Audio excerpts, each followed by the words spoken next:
This video is brought to you by my two books, Practical Music Theory for the Rock Guitarist and The Blues Guitar Bible. Want to learn about modes, harmony, scales, chord substitution and keys? Or maybe you're interested in supercharging your blues guitar rhythm and lead chops. Whatever you're interested in, I guarantee you will be hitting the fast lane to progress with either of these works. Both feature video demonstrations and tutorials, loads of tabs and jam tracks to play along with, and I promise you, everything is explained in crystal clear plain English. Check out the links in the description for more details.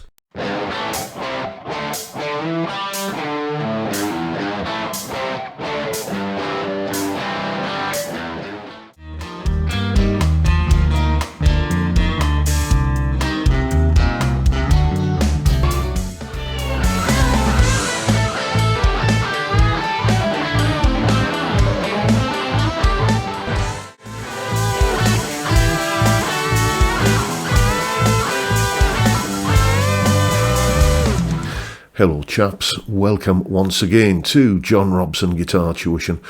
As always, I do hope you're well.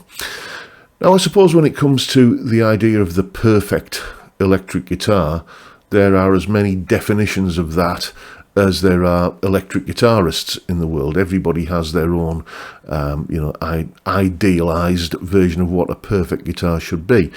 But one common theme that crops up throughout the guitar industry, and when you speak to guitar players, as I do on a regular basis, it's the idea of a Strat and a Les Paul, those kind of tones all wrapped up in one package. And I suppose this is why in the 70s, people started hot rodding Strats by putting a humbucker into the bridge position like that. And then obviously this ended up becoming something that manufacturers like Fender actually did as a production model. And, why stop at the bridge pickup? Why not have a neck humbucker as well? And then you can get those creamy neck pickup, overdriven, sweet child of mine, Parisian walkways tones out of a Strat.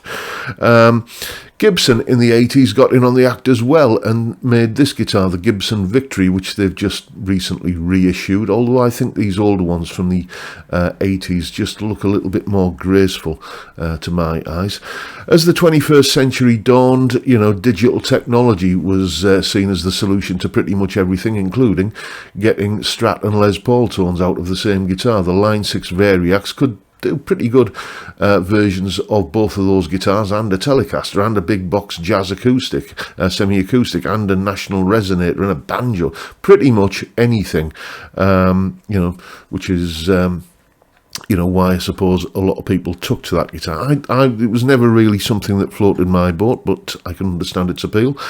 And then I guess one guy whose entire company was started on the premise of getting the best of both Fender and Gibson sounds out of the same guitar was the gentleman who came up with this design, Paul Reed Smith. He said in many interviews that was, his driving ethos when he started designing and building his first guitars. And speaking of Paul Reed Smith, I've had a few of his guitars, and this is my current, one of my favourite guitars actually, an SE CE 24 that's been modded with stainless steel frets because I like them.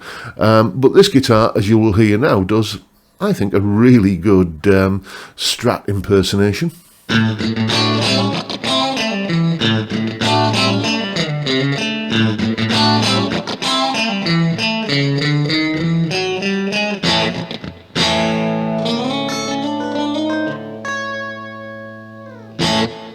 So much so, in fact, that when I need a Strat sound to put on a recording, it's inevitably this guitar that I reach for, even though I have got a Strat, as you can see on the back wall there. But it also conjures up something of the spirit of the Les Paul, like this.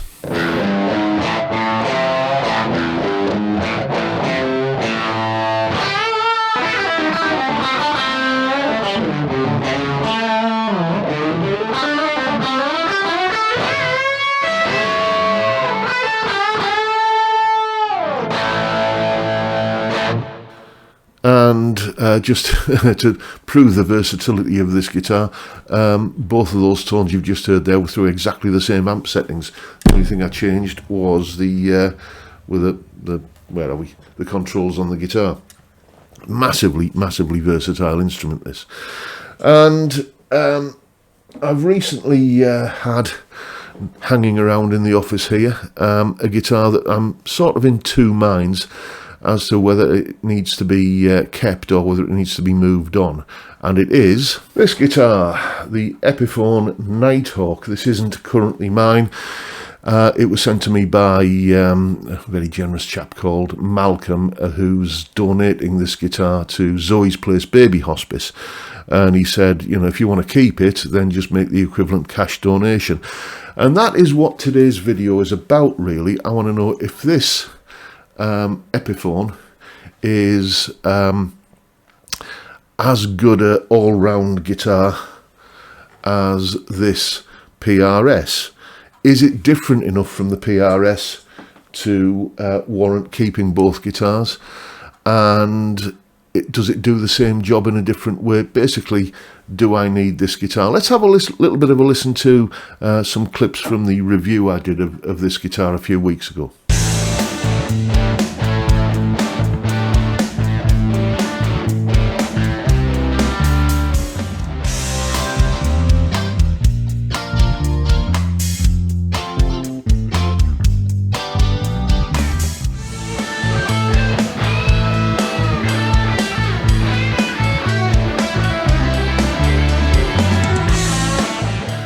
So, two very different ways of approaching the same conundrum. Strat or Fender, generally single coil tones, and sort of Gibson-y Les Paul kind of humbucker tones out of the same guitar. Two different ways of doing it, bolt-on neck and two pickups and a 25-inch scale versus set neck, three pickups and a Fender 25.5-inch scale length. How on earth do they compare? Do they sound radically different? Does one sound better than the other? Are they comparable at all, in fact? Well, you know what's coming next, a little piece of music featuring both guitars, which sounds like this.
And as always, you'll find a full tab for that piece of music in both Guitar Pro and PDF formats, along with a clip of me playing it, a jam track to play along with yourself as well. All that stuff, as usual, up on my Patreon page. There's the address.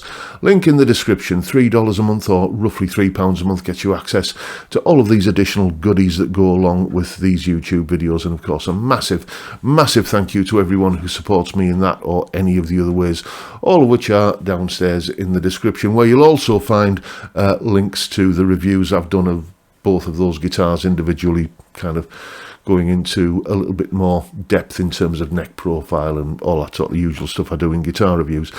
In terms of the tones I was using there, the crunchy power chord stuff, Blue Guitar Amp 1 Mercury Edition on the Vintage channel.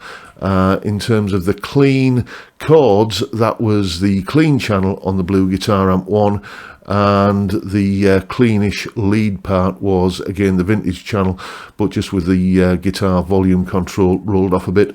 And for the shoutier high gain stuff, it was the classic channel on the Blue Guitar Amp 1 with the foot switchable boost engaged. So, you know, I think both guitars did a sterling job there. It was, you know, I was going to do like a blind test. Can you hear the difference between the two guitars? Put some pictures of the dog up and doing that usual thing I do in a blind test.